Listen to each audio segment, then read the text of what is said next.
Every day, every night, I think of you. I'm sure there's no mutual feeling. And every time you cross my mind, I'm feeling your special healing. When we first met, it was all about us. Thought it was real before. Now I have to beg for your love. I told you, you said you understood, but you changed. I think of you more than you think of me. I think of you on the hour and the minutes between. Boy, you stay on my mind, tired of giving you time. My name is Kiera. Why music? I feel music chose me. Why do I make music? I make music for women. Like Tupac said, I'm not a role model, I'm a real model. And I present that in my lyrics, and I present that in my lifestyle, which is classical. Many people ask me like, oh Kiera, why is your Instagram name Classical? Because classical is a lifestyle to me. I live my life real, I live my life honest, I keep it classy with a little bit of meat in it. In Miami, Florida, and it birthed a lot of me. And the creativity, the openness, the individuality, music was my escape. I make music unapologetically. I say things that women think and are allowed to say in many cases. You ain't acting like mine. You ain't acting like mine. You ain't acting like mine. Called you once, then called you twice. Boy, where you at? Wasting my time, can't get it back. You losing me to the next one, the one who cares, the one who calls, the one who listens. To give them a platform where they can be completely free and be on a platform where they're completely exposing themselves, vulnerability, telling their truths, and also giving them a platform where there is no judgment. So coming across your music, I resonated with that alongside of a lot of other people, and I'm just like, yo, like, who is this person? It's like a forbidden fruit, you know what I'm saying? Something that you know that you need, but it's like, if I bite into it, I'm gonna get sucked into it, and that's kind of what happened. So talk to me, like, so like when you make music and people listen to it or whatever the case may be, does anybody ever take out the time and ask you, who is Kiera? Like, not who is Kiera the artist, but who is Kiera the individual? Like, Do people ask me that? No. I don't get that question a lot. People meet me, feel my vibe and my energy, and just assume so much. But nobody has really actually taken the time to figure it out. But myself, I have to take that time out and figure that out for myself. You know?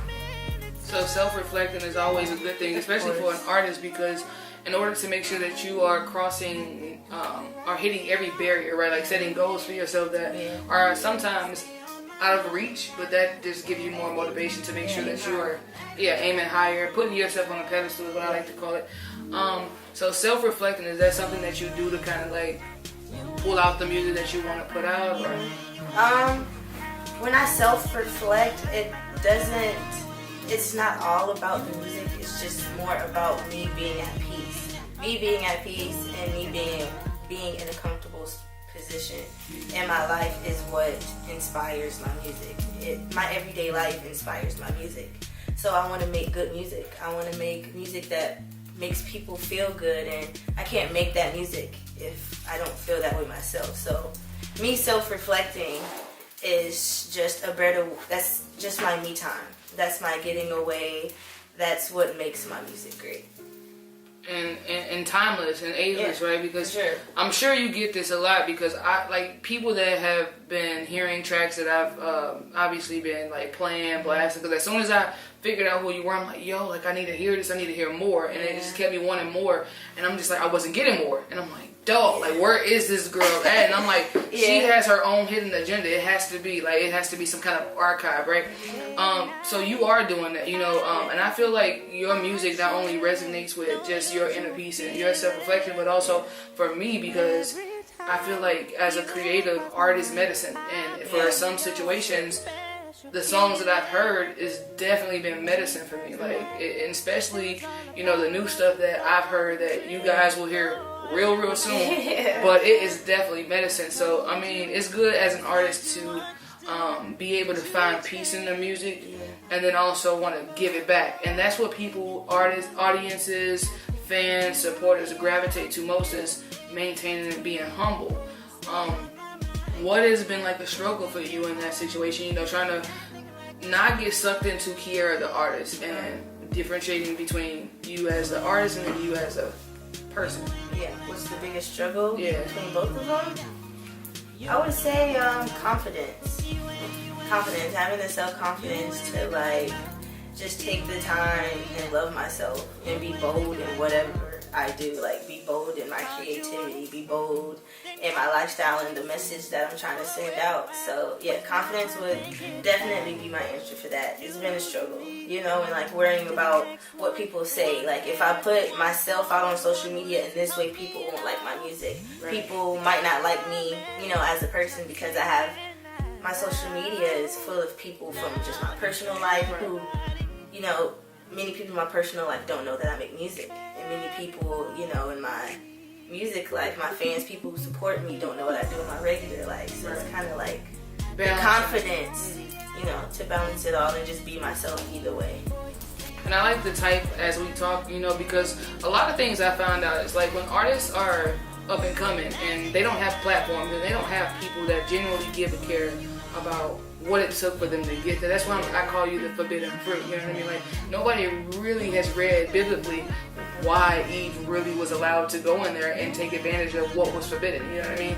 And that took barriers in that time frame. And I think that with what you're saying, you know, you're knocking down barriers with having a little bit of content out, because you're archiving stuff, because you're making a way so that when you do put everything out there that you're completely satisfied with that. Yeah. But so let's talk about it. So who is Kiera? Like who is the Kiera without the music? Who is this bubbly, energetic person that I've been working with all day, which is phenomenal doing this in period, but like the dancing, the just like the awkwardness that you can have as an individual, Yeah. you know, being uniquely yourself. Like let's talk about that person. Who is she?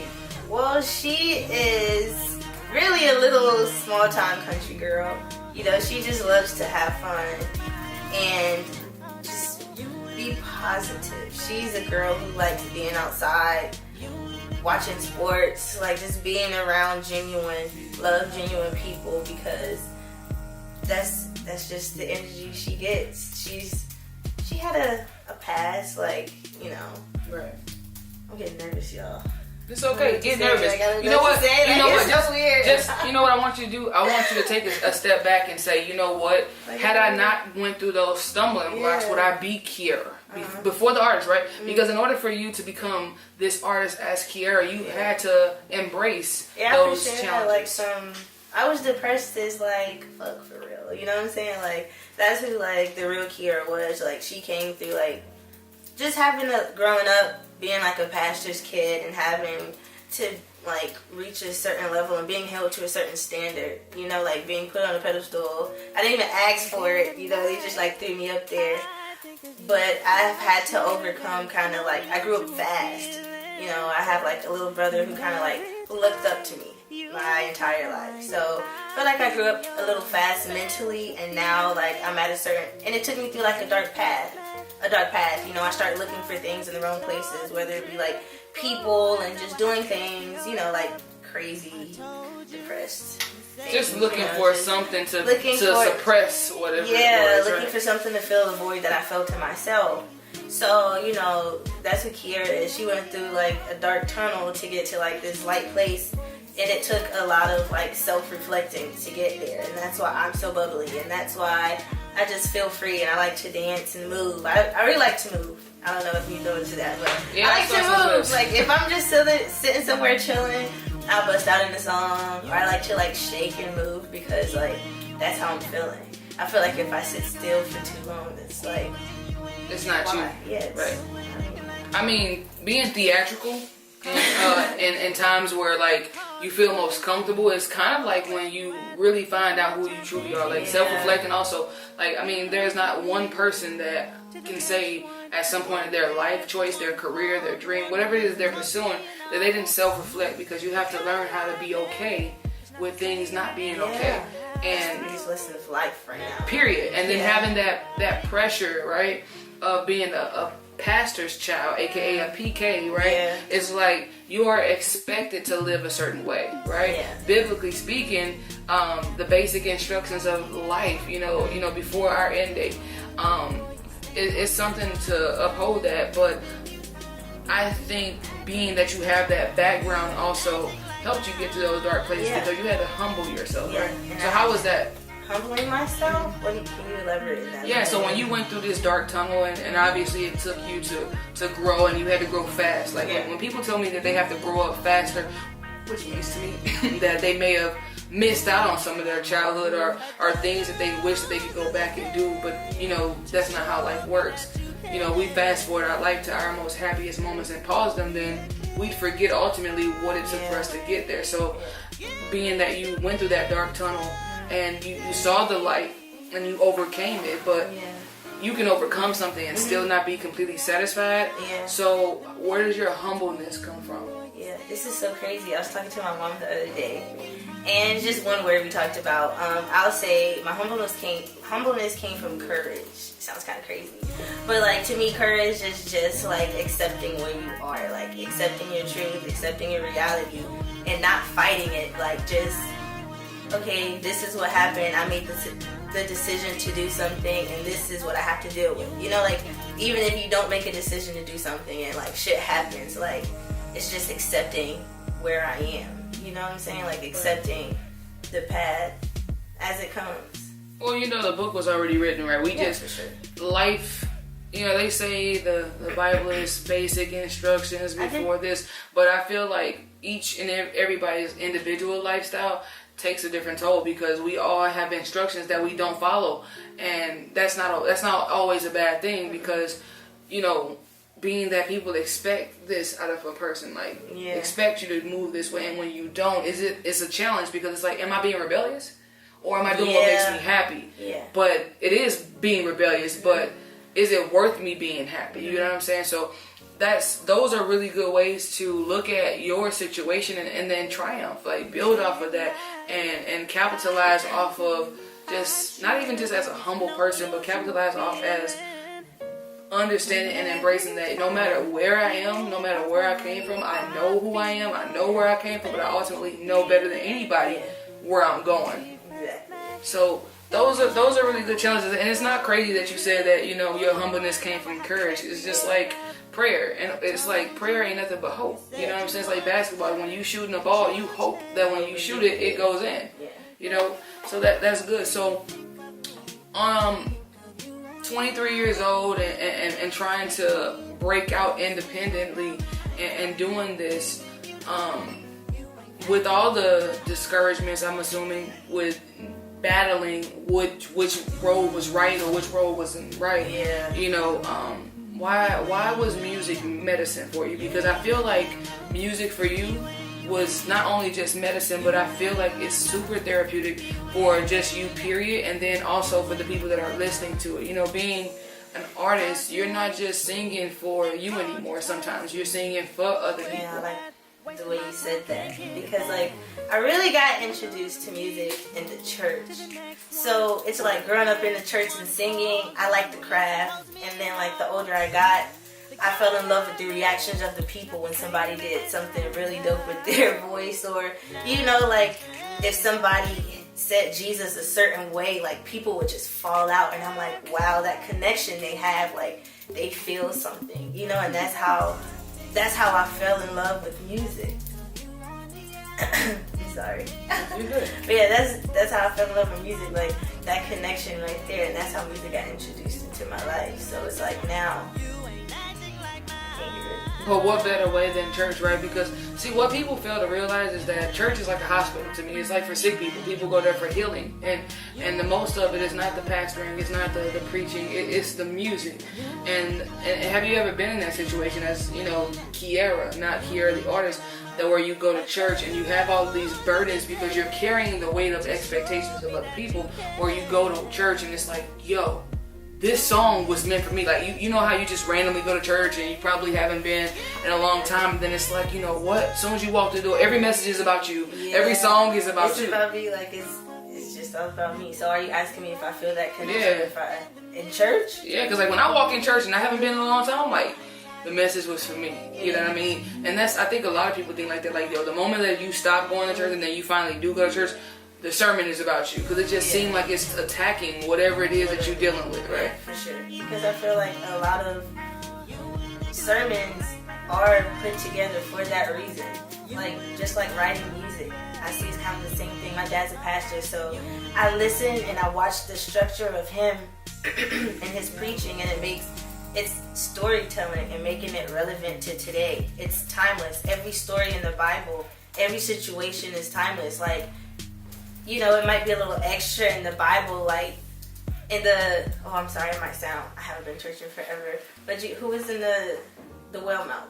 Noah in the... Well, mouth, don't let me misquote that. We'll leave that for them to guesstimate that, but we will do our research on that. Yeah. But I understand that part of it, you know, and that's good too, that you have a father that's ministering. You know what I'm saying? There's a difference between pastoring and then ministering, because a pastor is only, you know, pastoring and going off of scripture. A minister is ministering messages, you know what I mean? So do you feel like being in that environment, even though you were going through that dark path and listening to the ministry and listening to the music and falling in love with the reactions, helped you to decide who Kiara was and who she wanted to be and what she wanted to do? Yes, because being in that environment taught me faith. So in order for Kiara to do what she wanted to do, and in order for Kiara to fall in love with who she really is, she had to have some kind of faith. And by faith, I mean like a foundation. So it taught me how to find the bright, like, okay, the positivity in things. Like, it's okay, like, just believe it's going to happen.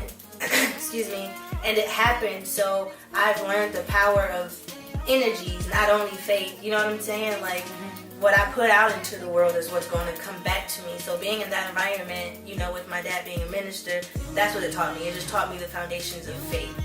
Not too much of the religious part, but the faith. And everybody needs faith. I feel like everybody needs foundation if they really want to be the best them that they can be.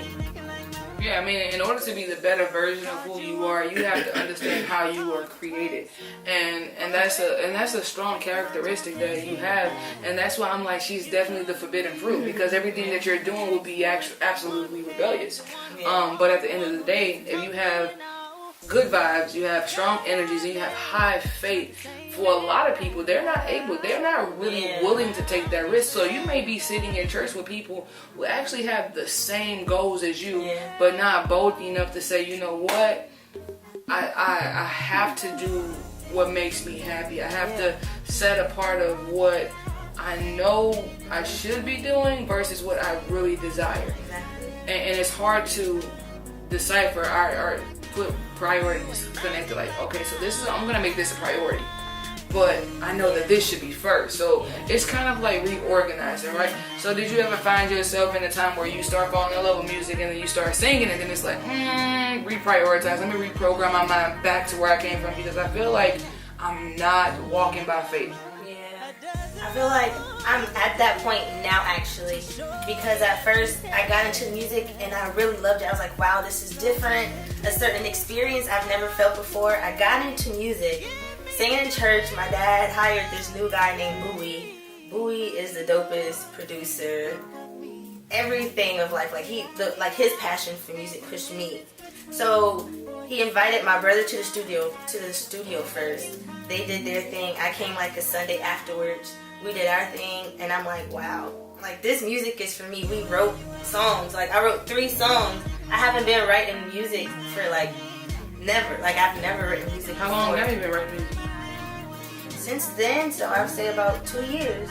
So 2 years writing music. 2 years, and I wrote my first song with Bowie, and that's what, like, you know, like it fueled the fight for me. I was like, wow, I didn't know this much went into music. So as time progressed, you know, my dad switched churches and everything. I kind of lost the passion for it. And I'm like, wow, like, but during that time, I was also going through a lot of things personally, like within myself.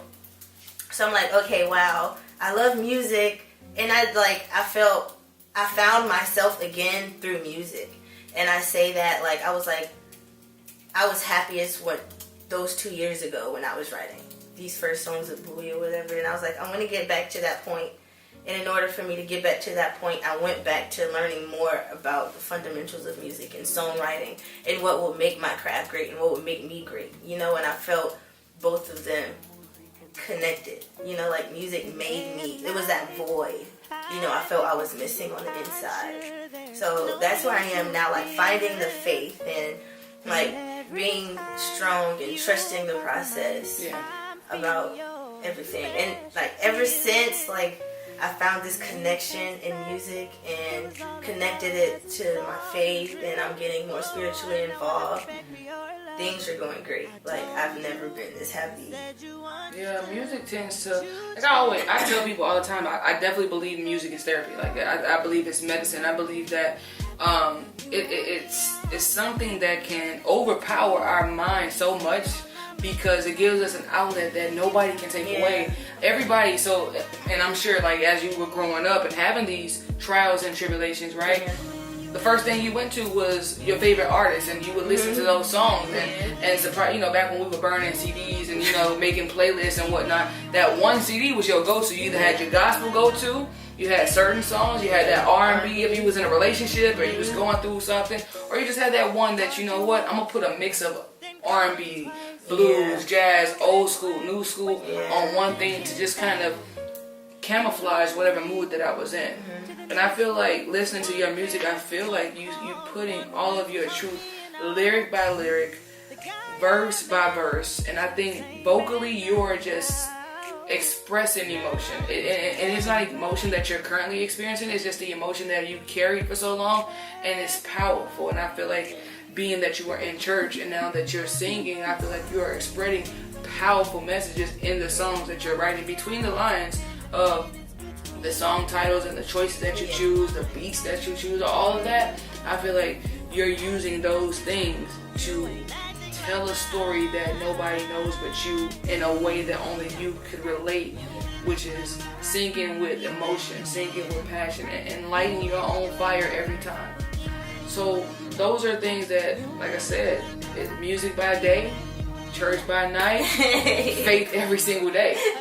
So going through this journey, you know, obviously as Kiera before the artist, right? How was that family-wise? Like how was that support system for you, besides your brother and Bowie, right? Because those are the two people that kind of made you fall in love with it again. How was the support setup? Was it just only wanting you to do it in church on one platform, or was it, okay, I believe in you, I know what you're capable of, go ahead and explore, or was it not that easy? Well, actually, my parents, I'm not going to say they were very supportive, but they were open to it. So at first I got a few gigs, South Beach, top 40 gigs. So I wasn't even 21, I think it was about 18, 19 years old, and I'm like, look, Dad, after church, I gotta go to South Beach because I'm gonna sing these songs. And he was like, what? You know, and I was like, yeah, I'm gonna do it, see how it goes. And I went, and he's like, wow, Kiera, like, you know, you have the voice, go explore the world. So the first song I wrote with Bowie, I was scared. That was when I was like, okay, so I'm gonna have to tell my mom and my dad that I want to sing for a living. Right. And I know they're gonna ask me if it's gonna be gospel, because that's all I sing. Like, I'm their little girl. It's that's the only thing that I can come out. Are you the only girl? No, it's a few of us. Okay. But you know, I'm the only one in the house with my mom and my dad. So I'm like, what do I tell them? Like, I lead praise and worship. I can't like lead praise and worship anymore. You know, because then I'd be kind of like, you know, worldly music mixed with godly. And I didn't want, you know, I don't even want to say mix both worlds, but I wanted to be secure in what I wanted to do before I got back up there. But either way, my dad was supportive of it. The first song I wrote was like a CCDB whine is like, I'm just talking about love, you know, so I could be talking about God, I could be talking about a man. And my mom loves that song to this day. It's her favorite song. I don't think I would ever release it, but I don't know, it's a little different. I think I would. My mom likes it. I think that anything that is unexpected should be released. Only for the simple fact is because everything that you're doing is unexpected. Even you in this moment can't believe that this is happening. I mean, and that's for every person that's up and coming. So why not release all of your truth? I mean, because again, even if it's not okay, it's okay for it not to be okay. Yeah. So, but I mean, what was the name of this song that you don't want to release, but at some point you may? It's called "They Ain't You." They ain't you. They ain't you. They ain't you. That's how it goes. They ain't you. Okay. No, they ain't you. No, they ain't you. Yeah. Hey, I heard that stuff here first on the Artist Noise. You hear me? Because I mean, most artists aren't even open to doing that. You know, like 18, 19 years old, you singing, you doing gigs, and I'm sure you still going to Sunday school. You know? Yeah. And it's like you out late. I'm sure, was there ever a deal made though? Like, okay, so you can do this, but you must still go to church. Was that ever something that you had to deal with?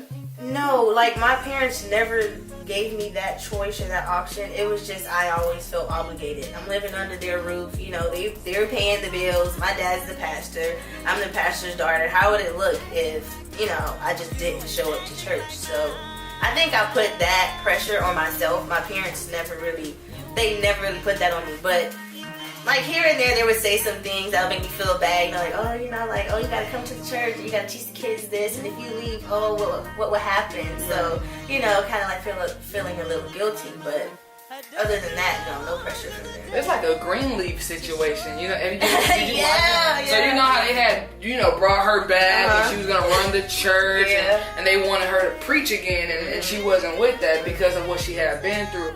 And those are good things, you know what I'm saying? Yeah. But feeling obligated to something like that is not even, you know, a bad thing, because an obligation is something that you have with your fans that support it now as Kiara the artist. It's not that you're obligated to do what you're doing solely for them, but without them, then who would Kiara really be as an artist, you know? So learning early on about obligation and securing the fact that, you know, you understand what it means to follow suit and to follow through completely. How has that changed you now at 23 and actually working even harder? Because I'm not gonna say you wasn't working before harder, but working even harder, embracing it more, and not shying away from it. How is that going to spill over into the now Kiara the artist? I guess just the hustle and bustle of things. So now you got this. You living off this hustle and flow? Yeah, the hustle and bustle of things. And that's cool. So, you know, in any time in this transition, right, from 18, 19, you overcame the obstacle of, you know, obviously, it's either I'm going to disappoint my parents or I'm going to disappoint myself because I didn't stay true to who I was. But was there any opportunities that came with that maybe you had closed doors, people didn't like what you were saying, they didn't follow suit with this journey, they just thought that it was like, oh, you backsliding, or, you know, I don't want to give you an opportunity because there's somebody that's just like you, or you're not good enough? Is there any times that you've ever been pre-exposed to anything like that? Like being denied? Yeah. Yeah, my skin color a few times. I haven't been light enough to have certain roles, you know.